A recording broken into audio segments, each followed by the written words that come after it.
Welcome back, everyone, to the Stogie Geek Show. We're here with Phil Zanghi and Paul Joyal. Thanks for tuning in. I want to start by asking you guys just some general questions because I'm into that lately, and I've got a lot of positive responses about the questions that I ask people. And we had this conversation before, and we had a really good time with it. If for Paul and Phil, answer this question respectively. If you could choose two celebrities to be your parents, male and female, who would you choose? Wow. I'll give you my answer, and it took some thought. We had a little discussion about it. I'll give you my answer once you guys give your answer. Ooh. Clark Gable and to the female. The female's a tough one. Yeah. That's the tough one. Because it can't be anyone that you're like attracted to because it's your mom, it's your right? mom and Yeah. dad. What about you, Paul? What about your celebrity dad? I thought it was going to be difficult, and the more I think about it, it's not that difficult. I think I'm going to put the same value of respect that I have for my parents. I just think it would be absolutely incredibly cool to have Winston Churchill as my father. And, I hate to say this, but I'm going to go on a bridge side again, and I would have Margaret Thatcher for my mother. Conservative woman, strong, powerful woman, attributes that I really respect in people. People that know how to get things done, don't make excuses, which is we've become a society today, in my opinion, of blame everybody else for everything. I don't want to get political, but I like you take respect for yourself. You take responsibility for yourself. Be a strong person. I went with Robert Downey Jr. and Betty White. Yeah. Mine would be John Candy because, laugh at yourself and Rosie O'Donnell. Yeah. And fun and cool. Someone you're not attracted to. I get it. I get it. I think the Betty White, I can see Betty White. Betty White is hilarious. Yeah. She's the funniest woman, but yet so classic. Yeah, exactly. Clark Gable or Jimmy Stewart. Those two were, I've always remembered from Jimmy Stewart, I definitely. Jimmy Stewart. Yeah, that's a great one. He was. We'll come back to some of my Betty White has been the epitome of class. From the time I remember, as a little kid, watching her with her husband, Alan Ludden. Right. There you go. Doing that game show. She's in the 90s, right? 90s. Easy. Yeah. Easy. She still looks good. And she's still, Still moving All right, around. anyway. All right, we'll come back to some more of those questions maybe later. Random fact. I want to ask you guys about Connecticut Broadleaf versus a Mexican San Andreas wrapper. What are your thoughts on that? I like San Andreas. I know you, Mark's not the biggest fan. Stogie here, Santa is not the biggest fan, but I like Mexican Andreas, but I do prefer a Connecticut Broadleaf. I really do. I just like that sweetness of the Connecticut Broadleaf wrapper. San Andres is really good in binder. That's what I used when I made Indians. I used that as a binder, as a super fuertes, because it blended good. But then with the Havana Maduro, it's a good tasting binder. You just said something which probably people listening have no idea what you're talking about. Yeah, you said I made Indians. Why don't you touch on what you just said about while I was making Indians? I made Indian. I started a company called Indian Tobacco in 1991 because I was working with my father with the Indian motorcycle. When that fell through because of just family stuff, I really started to push Indian Tobacco Cigar Company. It was Indian Tobacco Company, Indian Tobacco.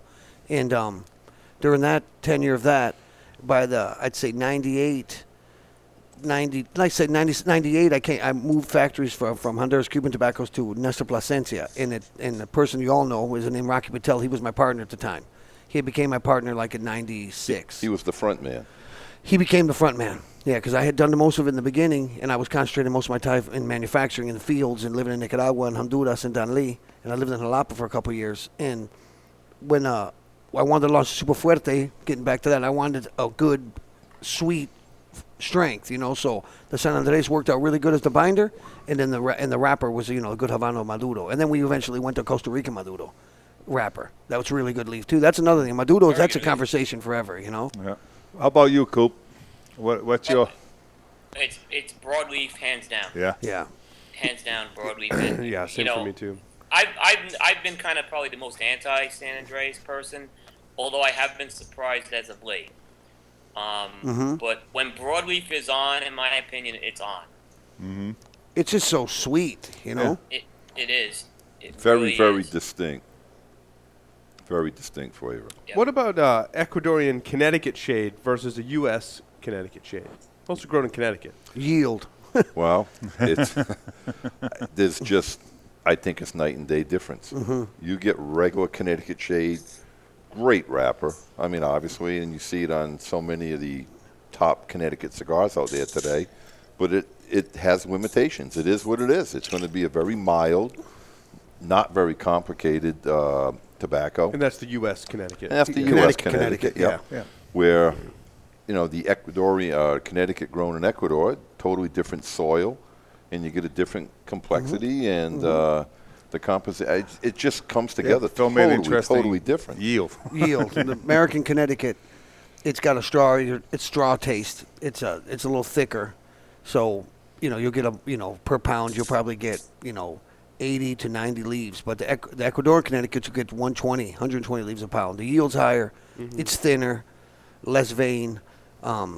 It And that's burns just well. the growing. It's and that's just incredibly growing silky. conditions, right? It's Yeah, incredibly because silky. remember in Ecuador there's a natural dissipation of light of 33% because of the sun and because of just the cloud cover. So the American Connecticut shade that we know is grown under shade in the Connecticut River Valley. So that means the shade they put over it, it's like a tarp, cheesecloth basically. Right. It only allows 33% of the light to come through. So that's why the less light, thinner. But imagine in Ecuador, you don't need to put that up. The soil. I mean, if you walk on it, it's like dusty. It's a volcanic soil. It filters quicker. The water will go through it. The drainage is better. It yields higher. And a lot of people have gone. A lot of these things you're saying, they've gone towards that. And there's one guy who grows it like the king of it. David Perez. He grows all of it. Well, you had a topic in here about Lanceros. Did you want to? Yeah, I mean, I think we touched on this a little earlier, but I'll kind of throw it out there. I know we talked about Lanceros and everyone loves Lanceros, but this is my take on it. Do you find that Lanceros are, and Paul, I'm kind of curious on your thoughts. They probably aren't the best-selling cigars, but the fan base is probably the most passionate, and I think that's maybe what's contributed to the success of it. Do you think that Lanceros can be a regular production cigar? I mean, obviously you do, Paul, because you've made one. But I see a lot of companies right now, they go limited. So what they're doing is they're coming out with a Lancero, but they're limiting production because they don't want them to sit on the shelves. Just wanted to kind of get your thoughts on that. That's a very good question. I do think it can be a regular production, but what it comes down to is I think it really depends upon the store. You walk in a lot more stores than but I may walk into 250 stores a year, and I got to be honest with you. If when the store's hand sell, if you walk into Mr. J Zavana shop, you're going to get sold every cigar. I mean, the staff there and Mark, my son, myself. First of all, we've got cabinets that you don't have access to. You can see the cigars through the cabinets. We have to get them to you. So we have to sell each and every cigar. And that's a beautiful thing because we educate the consumer when they come in. And the stores that talk to their customers and treat them not just as, all right, give me your money and get out. Exactly. We talked about it earlier. I have relationships with my customers. And they walk in. And when you have a much more educated client base, it's a lot easier to sell. When you walk in some stores and customers in the humidor for 10 minutes and the store owner just sits there and he's puffing on a cigar. And when he walks out, he says, did you find everything you wanted? Yep. He rings up his 2 cigars. He never tried to sell them. He never tried to upsell and doesn't show them stuff. Well, you know what? In that type of store, I don't think a Lancero is going to sell. If you sell and you're passionate and you believe, your customer sees that. They see it. I mean, they believe you. They believe you. I mean, they walk in. So some stores, I mean, it's interesting. They do real well, and others don't do anything, and it's not surprising. It's very easy to see why they don't sell. You walk in stores, you pick up on it. It takes you 5 minutes. Anybody who walks in a store, you'll know within 2 or 3 minutes if the staff knows what they're doing, if they're passionate, and they want to help the customer and sell. It's true. It's absolutely true. When I just watch you guys how you do it in a lot of stores I go to that are my core accounts. I know why that stuff sells. Why do I do so well with Lanceros? And it's not only my own. It's other stuff. I mean, we sell them. We believe in it, and and we tell people why they should be smoking them. So this is for this time of day. This is for this time of day. This is for the guys coming in just buying one size. I mean, they're missing out. Absolutely. Lanceros are for a certain time period. In the morning with a cup of coffee before you go to work. The big cigars for in the evening when you're relaxing. And I mean, that's what the whole beauty of all those Vitolas are. Why do we do all this hard work to get all these different sizes? Have you ever met Simon Chase? No, I can't say I have. You know who he is? That rings a bell, yeah. He's he was in London. I think he used to head one of the Davidoff stores. Mm-hmm. And when I first got in the business 18 years ago, he did about a 1-hour seminar at the very, very first Big Smoke in Las Vegas. And he did a 1-hour seminar on different size cigars for the different time of day. And it was almost Amazing. like a religion with him. Yeah. And and he explained why, how, and when to smoke it. Yeah. And it was amazing. And it was like he had retailers, he had manufacturers there, and he broke it down into Cigars 101. And I learned more out of that 1 hour, and I'm saying, wow, was this interesting. Well, your store is unique for this reason, and that's because you have a lot of customers who are cigar geeks. Yeah. But they didn't all start out as cigar geeks. No, they didn't. They became cigar geeks because of you and Mark and Tom educating them about cigars Mark, and all the events how that you many do. people have we changed their palates? Totally, from their size that they smoke and everything. It's not really I would say adding to the palate, not changing. And well, it's a little advanced. Whatever it is, just broaden horizons. And like I said, with Lanceros, I don't never see it being as mass produced as anything. It's just not going to be. Because again, it's But for his question was, would there be a market to have a regular production? I think so. I don't know. That's a tough question. I say no. I see it, though, in mine. Yeah. But that's what I'm saying. The manufacturer behind it, what that cigar does, we can only sell what is good, what is out there. You know what I'm getting at? That's why I did a petite, though. Yeah. Because it's not the long. See, you make your answer. Yeah. That's what I'm getting at. Yeah. And but like I said, we have again, get back to Paul's point. We have a customer that was a dead-on 60 ring smoker, Garrick. He just wouldn't touch anything under 60 ring. Now, it's Coronas, it's Lanceros, it's smaller rings, because he, like you're saying, get back to what Paul was saying. They become geeks. They understand what's behind that philosophy. All over the place. Yeah.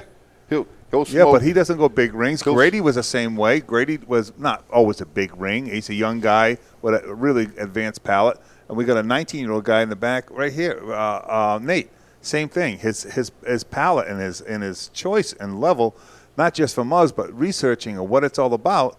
That's get them when they're young. Has morphed, Yeah, exactly. We always refer it. Nate has the fever. Yeah, and the whole thing.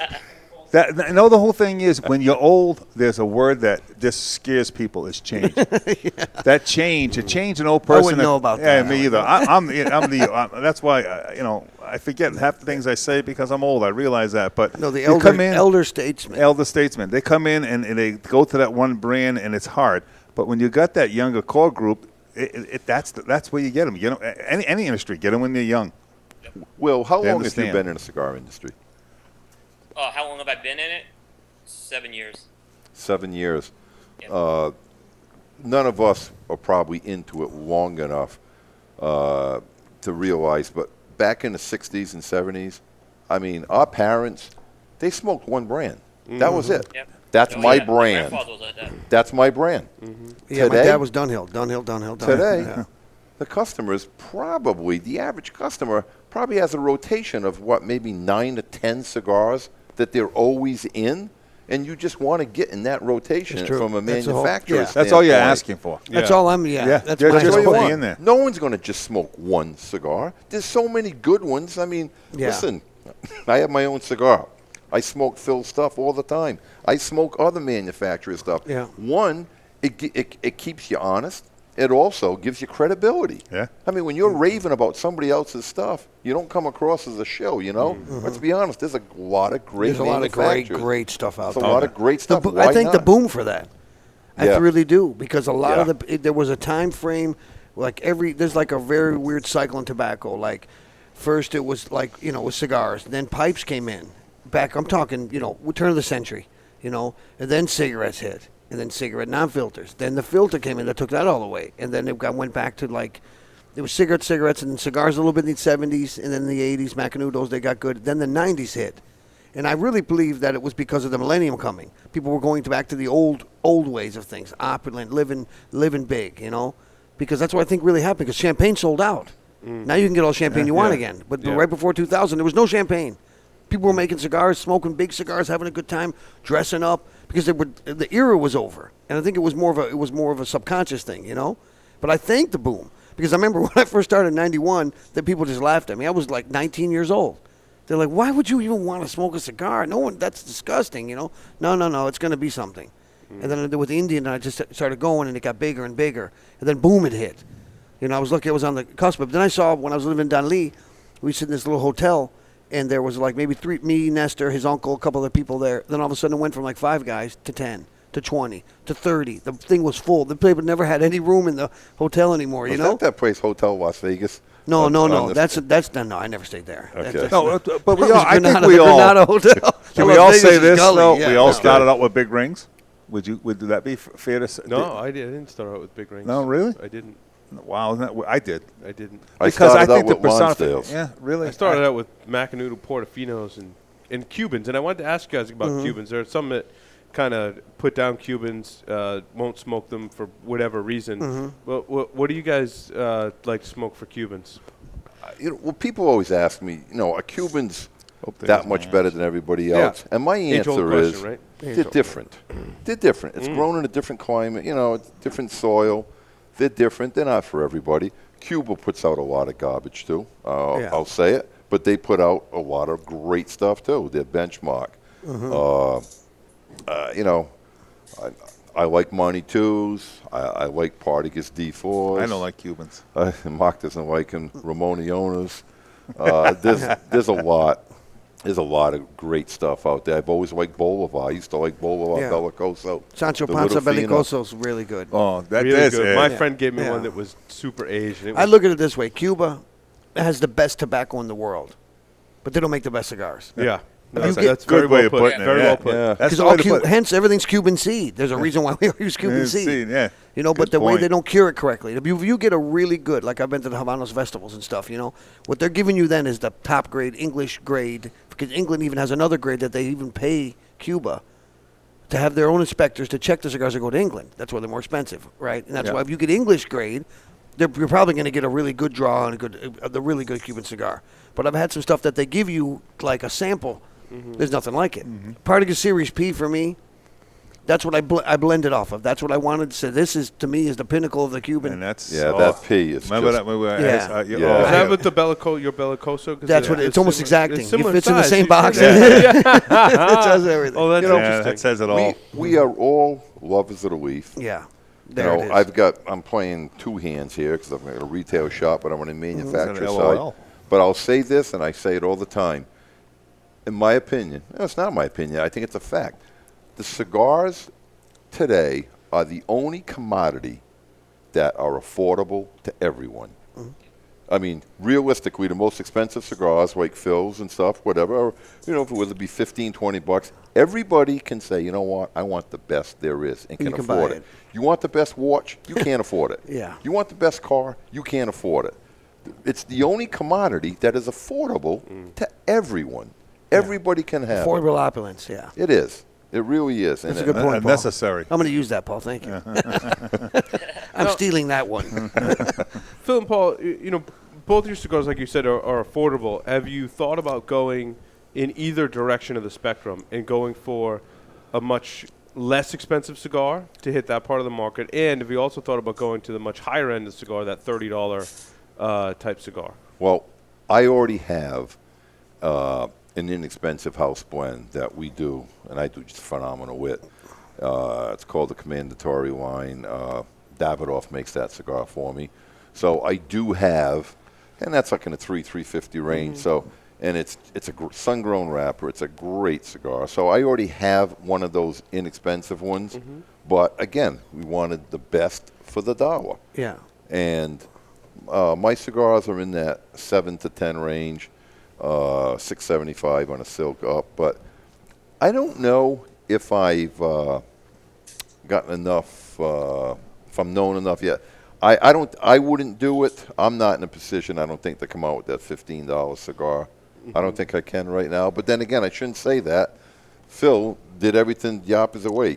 He told me, he goes, I didn't want to come out with a $6, $7 cigar. And I thought this was an incredible point. He said, if I come out with a $6, $7 cigar, I have to compete with 500 brands. People, yeah. I'll come out with a $15 cigar, and I got to compete with 5 companies. Right. So what's he do? He comes out with a monster Solomon.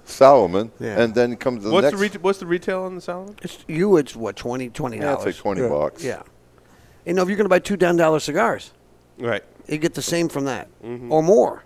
You know, I really looked at what the whole field. You know, what's going on, and I had a good 10-year period. I was doing the machine-made stuff. I'm doing the homogenized products and all that, and pipe and all that, which taught me a lot, and it taught me the tobacco industry. Oh, so that's one of your other businesses, Phil. That's a lot of people don't know, That's the core right? business. That's when I left premiums. I got into the machine-made world. Okay. And we do what we do. You know, hundreds of millions of cigars a year for many brands that you see in all the convenience stores and stuff like that. And we process, I think, 3 million pounds of tobacco a year, and I still purchase our tobacco. But from the low end, right? That's why I left Indian, because, I mean, I didn't want to do catalog business. I didn't want to get into that. So I said, well, if I'm going to get into the mass, would you think that is mass? I'm going to the real mass. Because I had all the contacts. So, well, tobacco can go in all these products, too. Why don't we do that? And it was integral, a guy named Danny Sinclair, which is my best friend, the godfather of my kids. And he had a company that I helped develop with him. He had it, and he trademarked and patented a big company. And had a product that came out, homogenized tobacco product, that just killed it. What's homogenized tobacco? It's basically, okay, when you thrash tobacco, when you process tobacco, primary it's called. What you do is you like steam it, so you swell it up, you put it into a thrasher, which it's hammers inside of it. What it does, it rips the vein out, leaves a lamina, which is tobacco pieces. Then you run that through an Algair sieve, which is like 3 layers of sieve, like inch, half-inch, quarter-inch. So what it does is it gets all the dirt off it. Then you go to cutting, which would be 14 cuts per inch. It's a big rotary cutter, really fast. Then it goes from there into a dryer, where it goes into the dryer at like 22-25% moisture, comes out at like 14. Then you take it from there and you flavor it. Then you put it in the machines to make the machine-made cigars. But you got to understand that all that same tobacco that's in my Debonair, same field, same everything, go into that. Okay, that's just what people don't get. They say they don't understand that it comes from the same farms. But it's the byproduct of the premium. I got you. When you have a, Seco Viso Ligero, right? But the first leaf that people don't even know about is called the sand leaf, right? The sand leaf the volado, the underneath all that, It's this mano de pie, they call it the sand leaf. You take that, I cure that, and that's short fill, pure short fill, and it's good leaf. It's Havano. So no part of the plant goes wasted. You're like my grandfather grew up in the Depression, right? Yeah. Nothing went wasted for his entire life, right? Everything he did, he used not everything. one. The only thing that we throw away a lot, we use in the fields, what I'm also doing a process now is the vein. Okay, the center vein. What we do with that now, we built a facility that basically you steam that vein real fat, you roll it out, you chop it up, you dry it, and you can mix that back in your cigars. I don't use it, but people want it, and I can sell it to them. I gotcha. But that's it. I mean, tobacco is everything. There's so many facets to it. I mean, it's just a beautiful thing. People, why would you narrow yourself in? I've been blessed to have some really visionary people that work with me and said, just let's go do it. And didn't even think how. Let's just go get it done, Well, why? Oh, why? Things make sense. Everyone else is doing it, All right. Mark, pick a random number between 1 and 10 that's not 4. 9. 9. What is the record amount of time you've gone without a shower? Who? Me? Paul and Phil. Man, a week and a half. When Nicaragua, yeah. In Nicaragua, no lights, no water. There was a time when I was living in Jalapa, and it was just Marshall. You had a good excuse. My excuse, I work from home, and I went a week without a shower. But does taking a dip in a weight count? Was there soap involved? Dude, I don't know. I don't think so. No, I'd say about maybe 5 days. I came down the Allagash. That seems about average. I came down the Allagash River and the wrap, you know. And Yeah. Yeah. You picked the number, dude. So what? What the hell you want on the You want to pick another number before we go? No, another number? Not 4 and not 9. I got to think about Hey, the Turtster. All right. Okay. 3. How about 3? There is the driving Three. force. There is the driving force behind the Connecticut Lancero. That's there. right there. You He's should call it the J And no, Connecticut Lancero. And if He asked me if they don't sell nicely. these, buying them all. He's badgered me. He's threatened me. He's done everything. All right. All right, three. guys. So, yeah, All right, number 3. three. If we came to your house for dinner, what would you prepare for us? Oh, Is that a better question? That's a better question. that's nice. Steak on the grill. Yeah, barbecue Barbecue is Barbecue. definitely steak with a on good the grill. salad. Yeah. Yeah, salad and steak. Yep, no doubt. Cigars? Would there be cigars? Yeah, but that's the given, man. Cigars before while we're So cooking. before, During, during, after, after. Yeah. Okay. Awesome. I smoke when I sleep, I think, sometimes. All right. We're going to take a short break. We're going to come back and do our Stogies of the Week. So stay tuned. Don't go anywhere.